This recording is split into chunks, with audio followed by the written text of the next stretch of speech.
हमारी ये दुनिया जिसमें मैं, आप, ये ह्यूमन सिविलाइजेशन, ये एनिमल्स, ये पेड़ पौधे, ये सब रहते हैं और हम अपनी ज़िंदगी को जी रहे हैं। हम अपने रोज़मर्रा की ज़िंदगी में इतने बिजी रहते हैं कि हम कभी भी नहीं सोच पाते कि ये धरती जिस पे हम रहते हैं, ये सूर्य जिसका अर्थ चक्कर लगाती है, ये गैलेक्सी जिसमें हमारा सोलर सिस्टम है, आखिर ये सब कुछ कहाँ से आया, हम कहाँ से आए। तो फ्रेंड्स, अगर आपको ये सब कुछ जानना है तो वीडियो को शुरू से लेकर के लास्ट तक देख लीजिए। आपके हर एक क्वेश्चन का आंसर इस वीडियो में मिल जाएगा। इसे जानने के लिए हमें समय में पीछे जाना होगा, थोड़ा पीछे नहीं, बहुत समय पीछे जाना होगा। तो चलते हैं आज से करीब 13.7 अरब साल पीछे।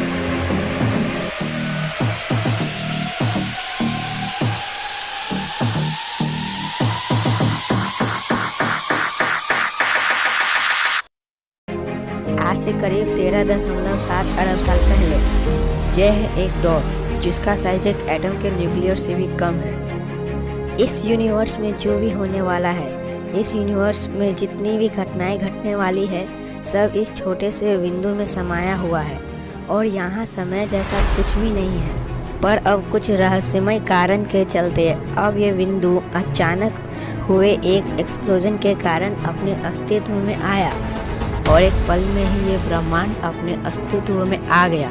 एक सेकेंड के करोड़वें हिस्से में ही ये एक डॉट एक विशाल रूप ले लिया और इसे ही हम कहते हैं।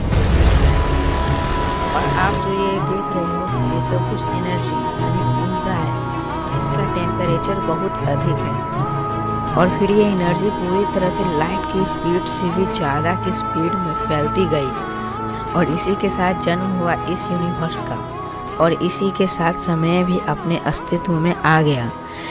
ये एनर्जी इस अनंत स्पेस में फैलती गई और ये फैलते फैलते ठंडी होने लगी और इसी के चलते अस्तित्व में आया मैटर। बहुत सारे सब एटॉमिक्स पार्टिकल के रूप में इलेक्ट्रॉन, प्रोटॉन, न्यूट्रॉन, क्वार्क्स, इन सभी का भी फॉर्मेशन शुरू होने लगा। पर वास्तव में दो चीज़ों की उत्पत्ति हुई थी।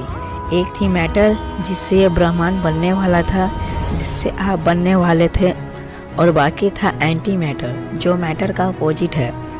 और क्योंकि एंटी मैटर मैटर का अपोजिट है, इसलिए वो जब आपस में मिलते थे तो वो एक दूसरे को ख़त्म कर देते थे। पर अनफॉर्चुनेटली मैटर एंटी मैटर से ज़्यादा था, इसलिए सारे एंटी मैटर्स के ख़त्म होने के बाद इस ब्रह्मांड में सिर्फ मैटर ही बच गया। अब पूरे ब्रह्मांड में था तो सिर्फ धूल। पर यहाँ पे एक फोर्स अपना काम करने वाली थी जिसे हम कहते हैं द फोर्स ऑफ ग्रेविटी। इसके चलते हर एक एटम आपस में जुड़ने लगे। स्टार्टिंग में इस ब्रह्मांड में ज़्यादातर हाइड्रोजन के एटम थे। ग्रेविटेशनल फोर्स के कारण जब हाइड्रोजन के एटम्स एक दूसरे के सामने आते तो उस जगह की टेम्परेचर लाखों करोड़ों डिग्री सेल्सियस तक पहुँच जाती थी। और जब बहुत सारे हाइड्रोजन के एटम्स एक साथ कंप्रेस होते और 1 करोड़ डिग्री सेल्सियस को पार कर तो वहाँ पे एक प्रोसेस अपना कार्य करना शुरू कर दी जिसे हम कहते हैं द न्यूक्लियर फ्यूजन। फ्रेंड, ये वही प्रोसेस है जिसके कारण एक तारे का जन्म होता है और यही प्रोसेस बहुत समय तक होते होते बहुत सारे एनर्जी का निर्माण किया और इसी प्रोसेस के कारण अस्तित्व में आया इस ब्रह्मांड का सबसे पहला तारा।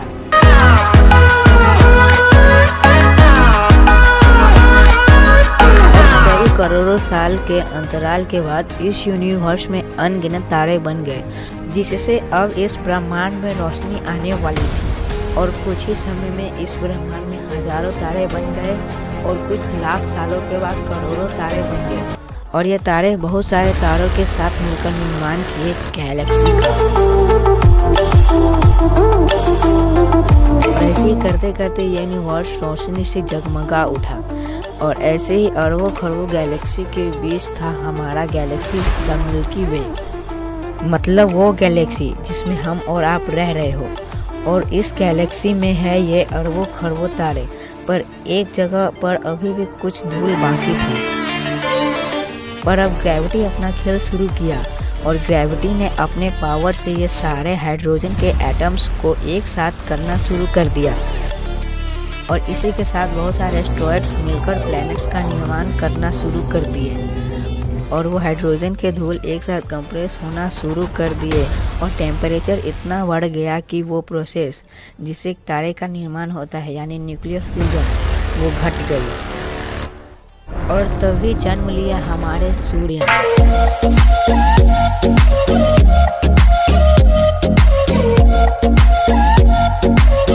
पर हमारे सन ने जैसे ही जन्म लिया तो उसने बहुत सारे सोलर सिस्टम में फेंकने लगा, जिसके वजह से बहुत सारे मेटल्स सोलर सिस्टम के बाहर चले गए और बच गए वही 8 प्लैनेट्स जिनका आकार बहुत बड़ा था। 4 प्लैनेट्स जो सोलर सिस्टम्स के आउटर प्लैनेट्स थे। पहला जुपिटर जो इस सोलर सिस्टम का सबसे बड़ा प्लैनेट हुआ। इसके बाद सैटर्न, यूरेनस, नेपच्यून और 4 प्लैनेट्स जो सोलर सिस्टम के इनर प्लैनेट्स हुए।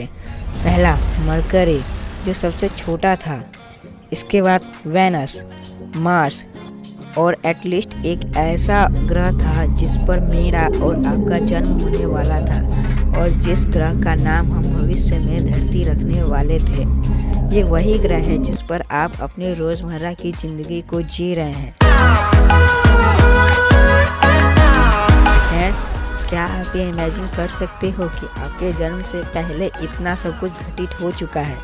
और फ्रेंड्स, आपने यहाँ जाना कि ये ब्रह्मांड अपने अस्तित्व में कैसे आया। आपने ये जाना कि हमारी गैलेक्सी मिल्की वे कहाँ से आई और ये भी जाना कि हमारे सोलर सिस्टम का निर्माण कैसे हुआ।